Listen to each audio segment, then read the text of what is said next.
Hello guys, this is Rohan and welcome to this week 3 screencast. This is gonna be on question number 9 and let's just go straight into it. The question gives you a cumulative frequency graph and just a note of the bat. If you click on this little magnifying glass, it shows you an option to go with seeing the graph expanded. So you want to make sure you are doing that so you can understand the plot. And from this, we are looking at 25 years of mutual fund growth between 1975 and 1999.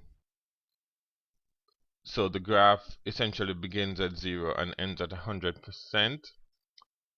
So the first part we're asked to estimate the median. And if you recall, the median speaks to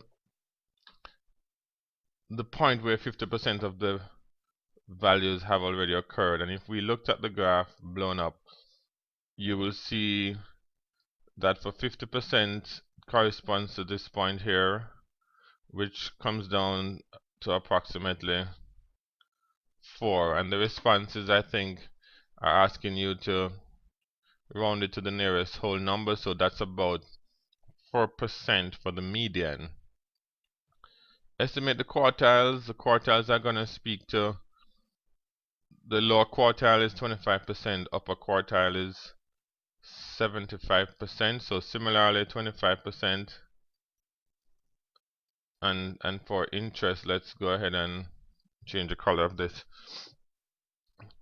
So if you extrapolated this down and rounded this off, it's looking like it's almost halfway between 1 and 2. So I would go with closer. It seems closer to 1 than 2, so I would go with that. And for the upper, you will do a similar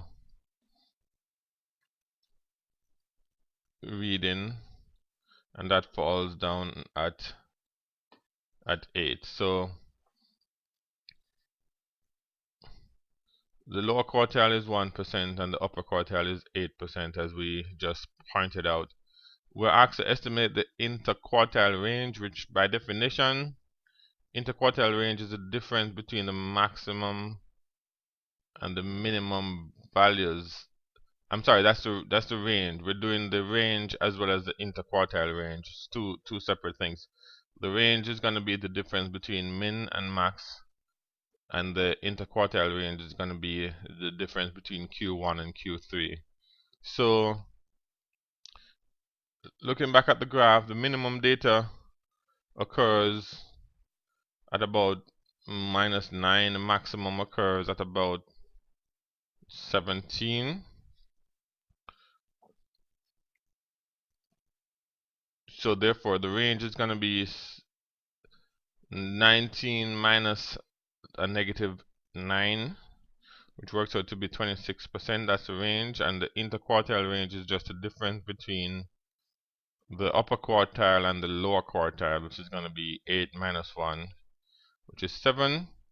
The next part is asking us to create a box plot, and the way we do this, the first thing you do, and let's expand this so we can look at it. You're gonna draw a line, and let me hasten to the end to show you the result. This is essentially what it looks like, but to build this, it starts with this line representing the median.